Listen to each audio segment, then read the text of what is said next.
Tempo memang diserang dengan ada serangan cyber lah ya, DDoS gitu, dan gue sendiri juga nggak tahu tuh seperti apa tuh serangannya karena rumit mungkin ya. Gue gaptek gitu kan. Nah dan juga teror sebenarnya juga masih berlanjut ya, termasuk juga ke melanjutkan teror yang sebelumnya ya, kurang lebih begitu. Tapi nggak perlu kita mention juga ya soal itu ya. Betul. Yang pasti Tempo akan terus bekerja untuk kepentingan publik. Kita nggak akan berhenti lah. Apapun kondisinya, kita akan berupaya untuk memberikan yang terbaik, laporan yang terbaik terverifikasi untuk publik. Ya, tapi kita tahu ya, banyak banget orang di luar yang mendukung kita, disampaikan lewat media sosial, lalu mereka juga beli majalah dan langganan digital Pramsen untuk mendukung kerja-kerja jurnalistik kita. Dan ya tentu saja kita sangat berterima kasih, karena tanpa dukungan publik, tanpa dukungan pembaca, ya kita bukan apa-apa. Betul sekali. Oke, main apa kita? Main kik. Lagi-lagi ya. Kantor Komunikasi Kepresidenan. Tapi itu bagian dari yang akan kita bahas di hari ini gitu ya, soal buruknya komunikasi pemerintah begitu. Betul. Dan ini kan Presiden Prabowo juga sudah mengakui ya bahwa komunikasi pemerintah itu tidak berjalan maksimal gitu, dan ini sudah paling tidak 2 kali dia menyampaikan. Yang pertama waktu bertemu dengan sejumlah pemret, dan setelah itu waktu ada di Menara Mandiri ya, tanggal 8 April kemarin, Pram. Betul. Dan sebelumnya juga ada ya penjelasan ke publik oleh Sudaryono. Sudaryono itu adalah Wakil Menteri Pertanian yang menyatakan bahwa Presiden memerintahkan para menterinya untuk memperbaiki komunikasi publiknya begitu, Pak. Betul. Itu di ratas tanggal 24 April. 24 Maret itu, Cak. Okay.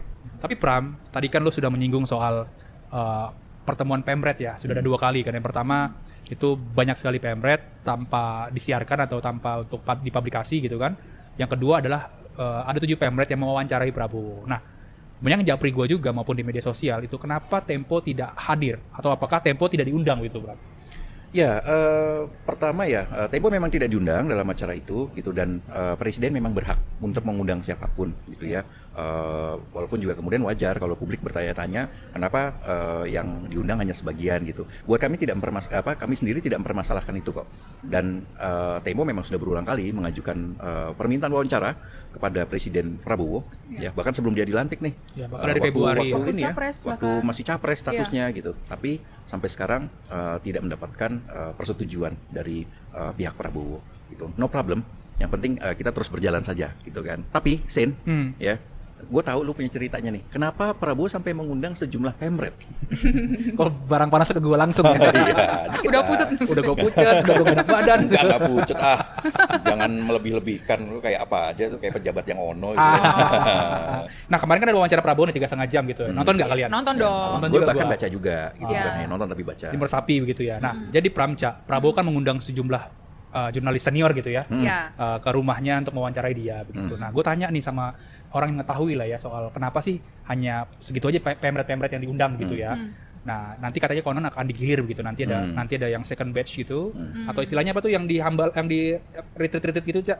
Oh, ini ya pasukan kedua. Pasukan kedua kan ada gelombang kedua, gelombang pertama. Nanti kalau Tempo diundang kita utus Cica aja gitu. Gue ajak Pram. Kan undangannya buat 2 orang. Gue cuti. Gue sakit pas itu. Oke, lanjut. Nah, jadi ya karena selama ini atau sebulan terakhir kan memang pemerintahan atau dan DPR itu juga sangat dikritik oleh publik ya. Banyak hal-hal yang istilahnya barang goib gitu. Artian, nah lu nggak tahu nih apa nih sebetulnya yang terjadi. Misalnya revisi Undang-Undang TNI kan, yang lempar-lemparan dan pernah kita tulis juga di majalah Tempo, yang mana bahwa ini sebetulnya keinginan Prabowo tapi di publik ngangengong gitu ya. Artinya bukan Prabowo yang salah, bukan Prabowo yang mengajukan begitu ya. Tapi wawancara kita dengan Bambang Eko, Wamensesnek ketika itu,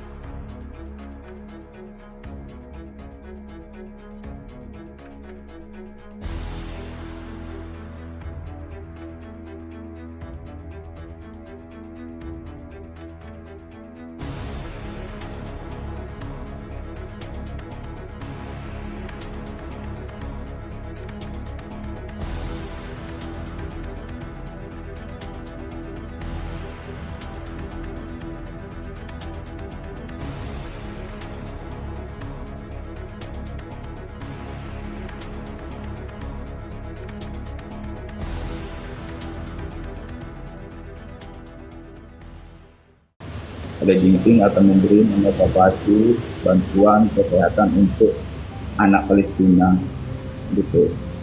Terus dari Vietnam juga ada ya, juga ingin memberi bantuan mengevakuasi dan merawat anak Palestina. Jadi bukan Indonesia juga, ada pemimpin-pemimpin negara lainnya tentang kemanusiaan ini banyak yang membantu. Gitu.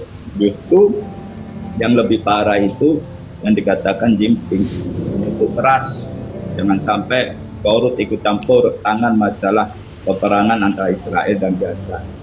Jangan sampai korut akan pro terhadap Israel, terhadap Gaza. Itu yang dikatakan Jinping. Kan saya lihat di YouTube-nya kan ada bahasa Indonesianya bawahnya itu Bang Demis. Gitu. Yeah. Seperti itu menurut saya. Silakan Bang Demis. Yeah.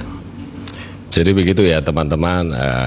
Mungkin sekarang ini sudah mulai sadar ya bahwa kebijakan Bapak Presiden ini justru ya akan didukung oleh mayoritas rakyat Indonesia, dan statement dari Bapak Presiden ini sebenarnya adalah statement yang sebenarnya ditunggu-tunggu rakyat Indonesia. Bukankah dulu itu para pendukung Anies itu yang getol ya, yang meneriakkan untuk membela Palestina. Bahkan Anies Baswedan itu dia pernah mengatakan akan memerdekakan Palestina. Nah, Mas Anies kok memerdekakan Palestina itu siapa gitu.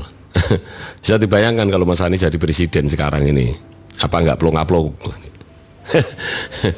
Presiden Pak Prabowo ini menghadapi gempuran kebijakan Amerika saja, Pak Prabowo ketawa-ketawa aja, ya kan? Anies kalau dipercaya, Pak Suri. Tetapi sebenarnya pendukung Anies banyak yang mendukung langkah-langkah presiden, hanya orang-orang berisar sakit aja, hati aja yang mereka benci, dan bagian itu pendukung Hasto sebenarnya ya. Dan juga ada oknum pendukung Pak Jokowi yang sekarang juga tidak sepakat ya, mungkin dia tidak paham apa-apa tapi sok tahu gitu ya.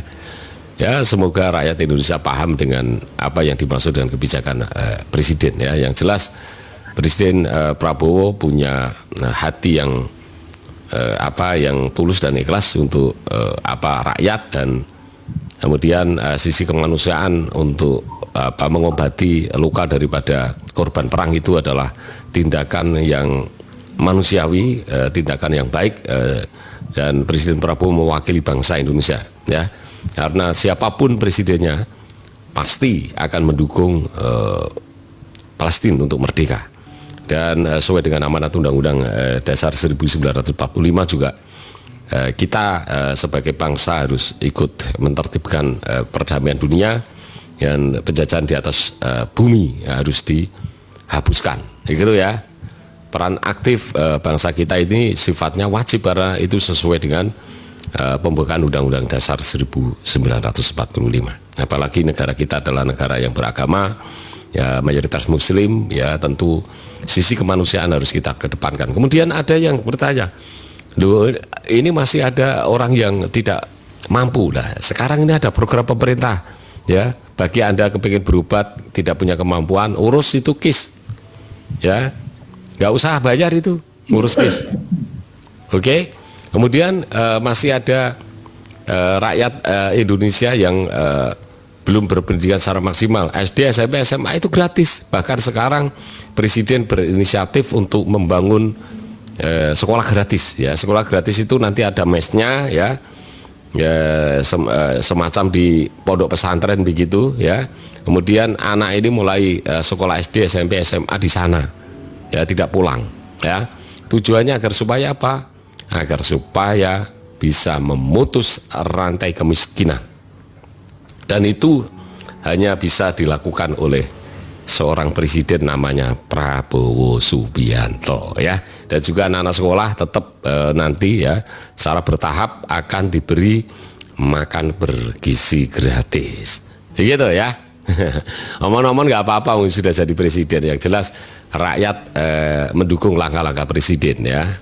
Memang kalah Bang Jaka memang sakit ya, kalah itu sakit. Jadi kalah itu saya sudah pernah kalah 3 kali, jadi rasanya kalah memang sakit ya. Tapi jangan sampai sakit berkepanjangan, nanti kamu kena stroke, kasihan ya. Ya, dan kelompok kalian sekarang yang suka mengumpulkan dana untuk membantu Palestina, tapi sebenarnya mereka menggunakan dalih agama, bersorban gede-gede, ya, berpeci miring, tapi mereka mengumpulkan dana itu untuk kepentingan pribadi. Dan sekarang kelompok kalian pada sakit hati kan karena tidak bisa sekarang ini menipu rakyat. Ya, sekarang tidak bisa lagi mengumpulkan dana. Ya, mengumpulkan dana harus melalui mekanisme yang benar, tidak boleh rekening pribadi atau rekening kelompok, ya, harus lewat negara. Begitu, ya. Kasihan deh kalian.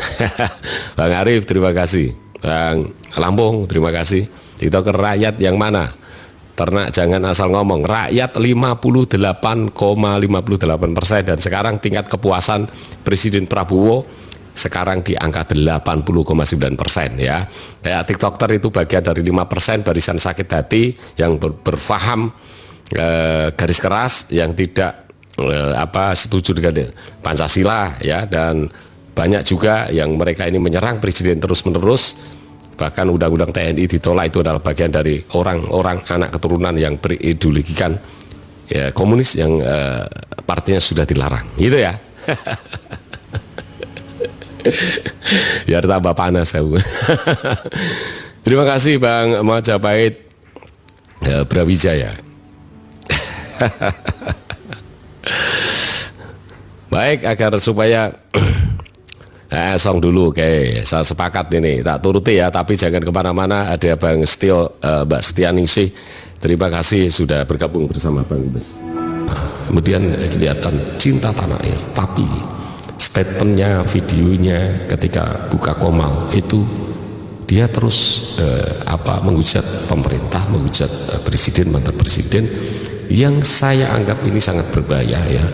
Peredaran narkoba, kemudian korupsi, dan juga peredaran fitnah dan berita hoax itu adalah masalah yang serius, ya, yang kita kategorikan sebagai kasus extraordinary crime atau kasus luar biasa yang impactnya itu sangat berbahaya untuk negara. Jadi kemudian saya sebagai anak bangsa tentu terpanggil, ya, untuk agar supaya menjelaskan kepada masyarakat bahwa apa sih yang harus kita perbuat.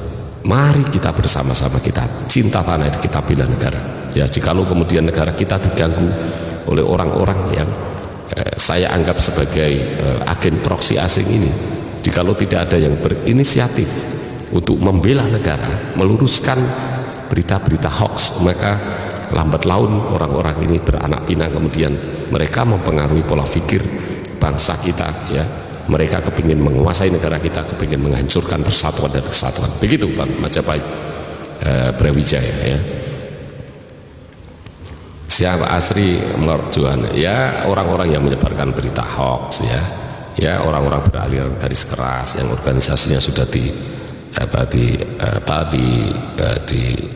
sudah dilarang di Indonesia, juga partai yang berideologikan komunis yang sekarang sudah dilarang, ya. Itu ada anak-anaknya, keturunan cucunya itu mereka kepingin menghancurkan negara, begitu, karena mereka sudah pernah, ya, mengkudeta pemerintah yang sah meskipun gagal, yaitu tahun 1948 dan juga tahun 1965. Begitu ya saudaraku, ya.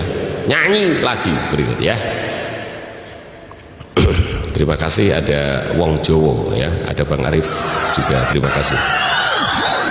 Ketimbang merepet-repet, ya kan, protes sana protes sini, ya, nggak ngelakuin apapun, hanya diem aja. Keberuntungan sekarang tuh beberapa proyek daerah itu dikerjakan oleh daerah. Kalau kemarin kan itu dari pemerintah pusat. Nah ini, dan memang harus begitu, ya.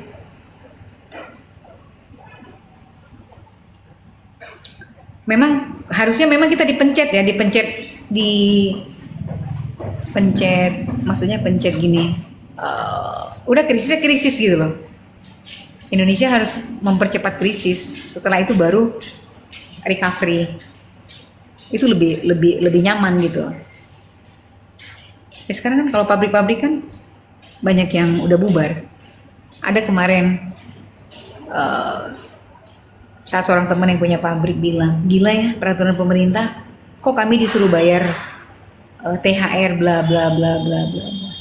Tahu nggak gimana kami tuh kelelahan barang kami itu nggak laku, ya kan? Kalau mereka yang ekspor itu kan ada juga mafia-mafia di sana. Nah, ada semacam ya dari zaman dulu tuh intimidasi ekspor impor ini kan memang dipermainkan oleh beberapa oknum gitu loh. Rimba Texas, ya kan? Permainan ini yang mesti diselesaikan bersama. Nah kemarin tuh Pak Prabowo panggil beberapa Taipan untuk datang ke Indonesia, ke apa dia kan, dan itu bagus sebenarnya. Para Taipan juga memang harus mulai down to earth ya, turun ke bawah. Bagaimana mereka bisa berkolaborasi dengan pabrik-pabrik. Setidaknya gini, mungkin mereka membeli barang ya kan, menambah jumlah item barang untuk diekspor, dan kemudian pemerintah juga mempermudah sistem mekanisme ekspor yang selama ini berbelit-belit ya kan. Kemudian kedutaan di negara kita yang ada di beberapa di Eropa, Asia, mereka mencarikan job untuk orang-orang UKM Indonesia gitu. Lalu mungkin diberikan license atau memang ke agreement gitu ya, supaya benar-benar apa yang mereka buat itu bisa laku di luar gitu loh. Ini satu lagi nih kejahatan orang-orang oknum-oknum, gue bilangnya nggak semua ya, oknum-oknum yang ada di kedutaan itu, mereka memanfaatkan juga gitu bisnis secara pribadi. Itu mengerikan. Ya, malam Termulu ini apa ini? Maksudnya apa sih? Rimba ini siapa? Halo? Ya, saya Rimba. Saya gimana? ya, saya ngerti deh. Indonesia itu dulu menyintai produk sendiri, sekarang nggak menyintai produk sendiri. Kebiasaan orang Indonesia itu artinya, ya. Karena brand dia mainkan branden, gengsi brand yang lokal, tapi banggakan brand mahal, brand impor. Jadi terus salahnya orang kita itu ya begitu. Dia menyintai produk luar, brand luar, tapi nggak menyintai produk lokal. Saya kan di bidang luar. Artinya saya mengerti. Memang pabrik tekstil pada tutup, pada bagian pada rutikan. Saya tahu, saya ngerti.